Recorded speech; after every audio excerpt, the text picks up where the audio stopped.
Organizational communication. In this section, we move from interpersonal communication to organizational communication. Formal small group networks. Formal organizational networks can be very complicated. They can, for instance, include hundreds of people and a half dozen or more hierarchical levels.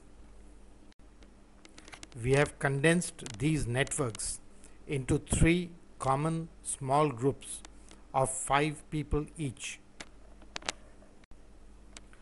These three networks are the chain, the wheel, and all channel. The exhibit shows the three common small group networks, the chain, the wheel, and the all channel network. The chain rigidly follows the formal chain of command. This network approximates the communication channels you might find in a rigid 3-level organization. The wheel relies on a central figure to act as the conduit for all the group's communication. The all channel network permits all group members to actively communicate with each other.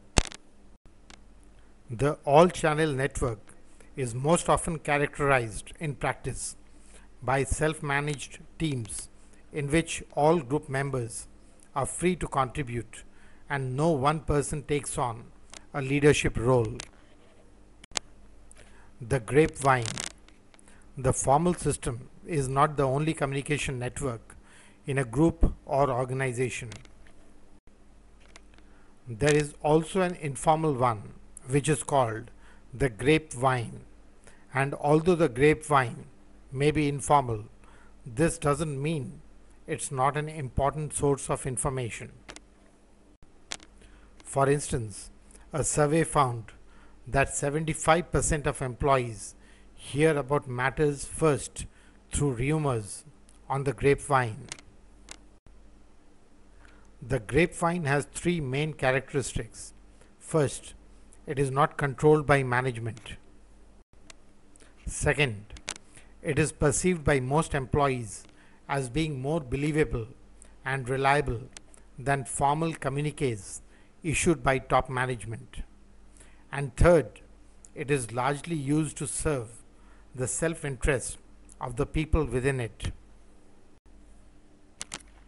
Computer-aided communication. Communication in today's organizations is enhanced and enriched by computer-aided technologies. These include electronic mail, intranet and extranet links, and video conferencing. Intranet and extranet links. Intranets are private organization-wide information networks that look and act like a website, but to which only people in an organization have access. In addition, organizations are creating extranet links that connect internal employees with selected suppliers, customers, and strategic partners. Video conferencing. Video conferencing is an extension of intranet or extranet systems.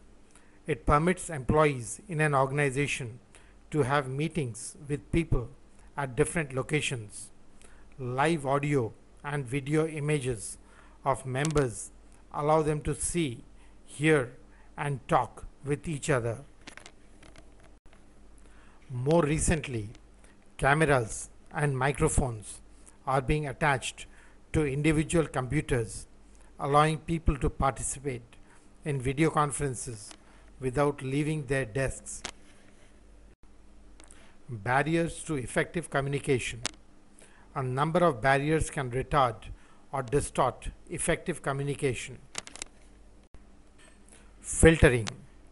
Filtering refers to a sender's purposely manipulating information so it will be seen more favorably by the receiver. For example, when a manager tells his boss what he feels his boss wants to hear. He is filtering information. Selective perception.